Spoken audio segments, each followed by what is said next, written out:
Welcome back. This is lesson 3 of our double stop series. I hope the first 2 parts were really useful. If you haven't watched them, go back and watch them if you need kind of an update of basic double stop movements. Double stop shapes are made out of parts of a triad, which make up our arpeggios, which is the basis of improvisation and playing melodies and just being musical.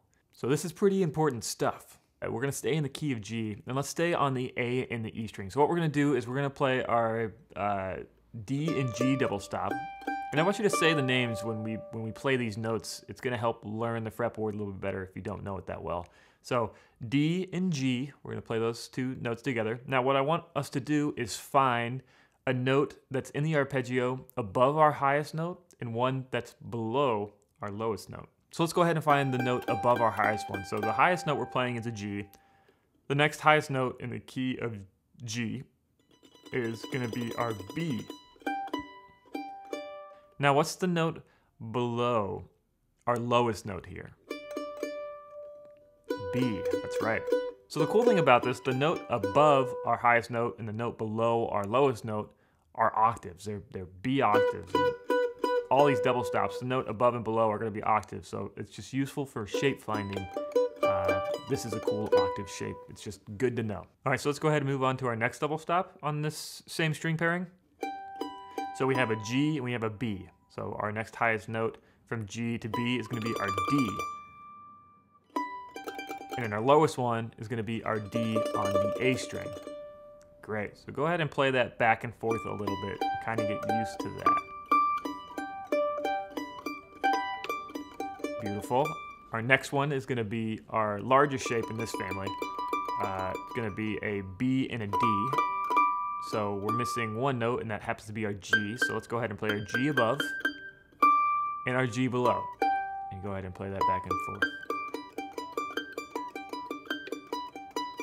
So there's an exercise with this that I want you to play. Again, you can play it at different speeds. You can play it with different note values. But for now, we're going to keep it basic. And it sounds something like this. I want you to get used to playing these arpeggios together.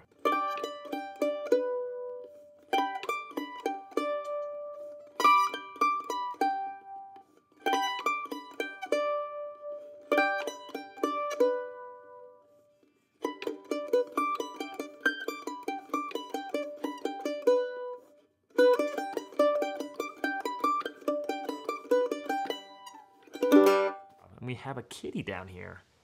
Hello, kitty. There we go. That's a kitty. You were purring so loud. Oh. So I want you to do this same exercise with G on the other parts of the string, so on the different pairings that we didn't use.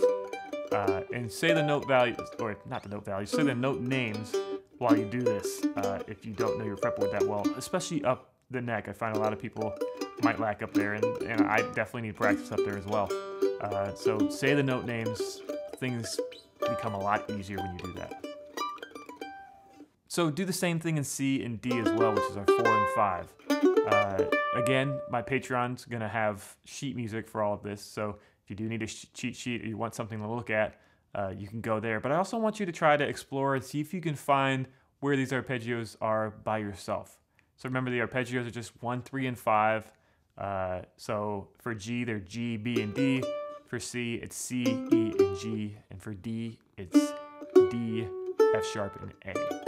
So I want you to be able to find those on your fretboard using these double stop shapes. So alongside learning your arpeggios, you can also learn your pentatonics doing the same thing. The pentatonic is super simple: 1, 2, 3, 5, 6, root. We're going to do the same string pairings on the A and the E string, but we're going to add 2 more notes to what we just learned, which is all we're adding. That's all the pentatonic is adding 2 more notes to the triad that we already know. This first shape, the D and the G shape, the pentatonic notes that we're missing are the A and the E, and that's going to be the same 2 notes for all of these shapes. So this is what the first shape looks like, going from the highest note to the lowest note, playing our pentatonic scale.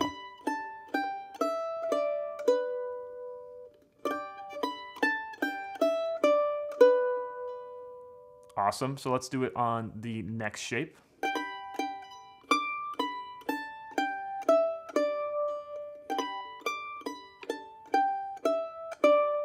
We have one more shape. Let's go up to the high shape up there on the B and the D notes, 14th and 10th fret.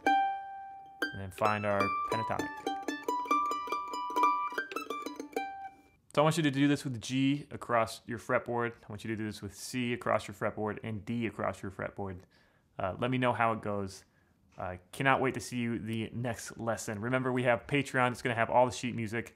I will see you for lesson 4 eventually.